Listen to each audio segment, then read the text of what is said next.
इस वीडियो के माध्यम से हम एकेडमिक ईयर 2023-24 में विभाग द्वारा दी जा रही गणित की शिक्षक संदर्शिका पर अपनी समझ बनाएंगे।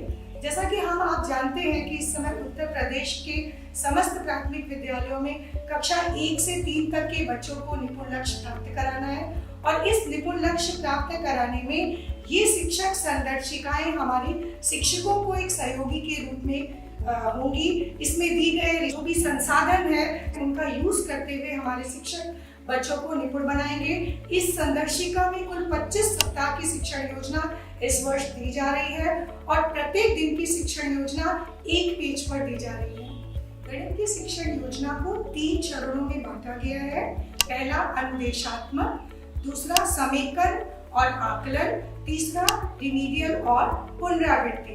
प्रत्येक चरण को संचालित करने के लिए इस शिक्षण संदर्शिका में उपयुक्त शिक्षण योजना हमें प्राप्त कराई गई है।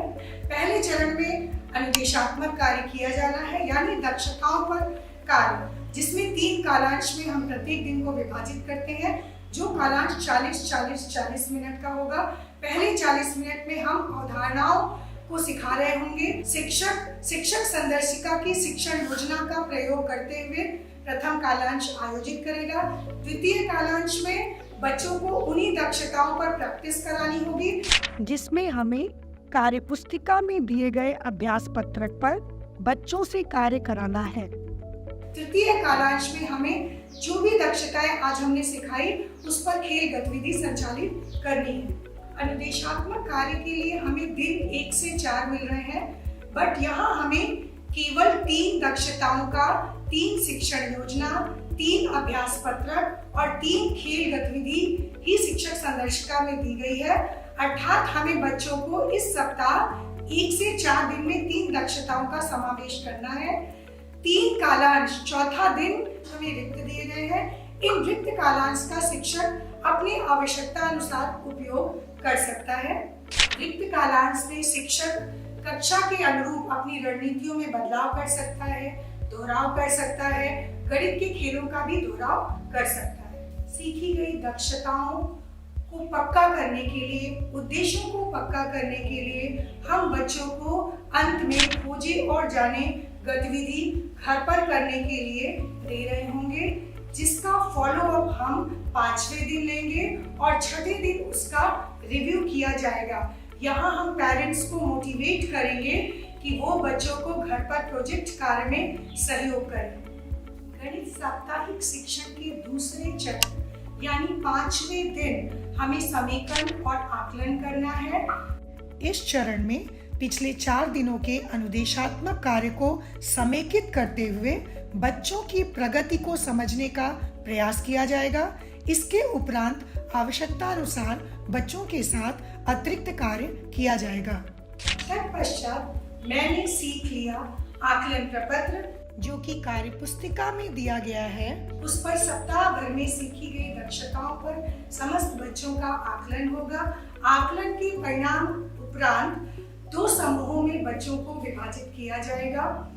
50% से कम प्रश्नों के उत्तर देने वाले बच्चे समूह ए में रहेंगे। 50% या 50% से अधिक प्रश्नों के उत्तर देने वाले बच्चे समूह बी में रहेंगे। समूह ए और समूह बी का निर्माण सिर्फ शिक्षक के लिए किया गया है, जिसको संज्ञान में रखते हुए शिक्षक रिमीडियल कार्य कर सके। आकलन के परिणामों को संदर्शिका के पीछे पृष्ठ पर दिए गए साप्ताहिक आकलन ट्रैकर में बच्चों के नाम के सापेक्ष अंकित किया जाना है।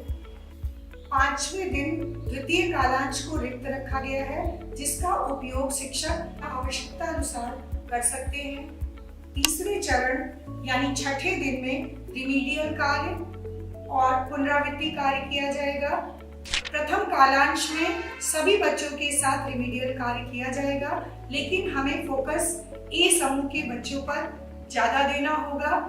दूसरे कालांश को रिक्त रखा गया है, जिसको शिक्षक रिमीडियल या पुनरावृत्ति कार्य के लिए उपयोग कर सकते हैं। तीसरे कालांश में बच्चों के साथ पुनरावृत्ति पर कार्य किया जाएगा। यहाँ वस्तुओं के साथ ज्यादा से ज्यादा बच्चों को कार्य करने का अवसर देना है हमें और सामान्य गलतियों की तरफ भी सभी बच्चों का ध्यान आकर्षित किया जाना है। इसके अतिरिक्त केवल कक्षा 3 के बच्चों को गृह कार्य करने के निर्देश दें, उनके अभिभावकों से संपर्क स्थापित करते हुए घर पर शैक्षणिक वातावरण उपलब्ध कराने में एवं गृह कार्य में सहयोग करने हेतु उन्हें अवश्य प्रेरित करें। इस वीडियो के माध्यम से हमने समझा कि गणित की शिक्षक संदर्शिका के प्रयोग से हमारे शिक्षक अपनी कक्षा शिक्षण को कैसे और अधिक प्रभावशाली बना सकते हैं। सभी शिक्षक संदर्शिका की सहायता से गणित की अकादमिक रणनीतियों को कक्षा में क्रियान्वित करें, योजना आधारित पठन पाठन करें एवं अपने कक्षा में बुनियादी संख्या के स्तर में वृद्धि करें, जिससे हमारी कक्षा के समस्त छात्र 2025-26 तक निपुण विद्यार्थी बन सके।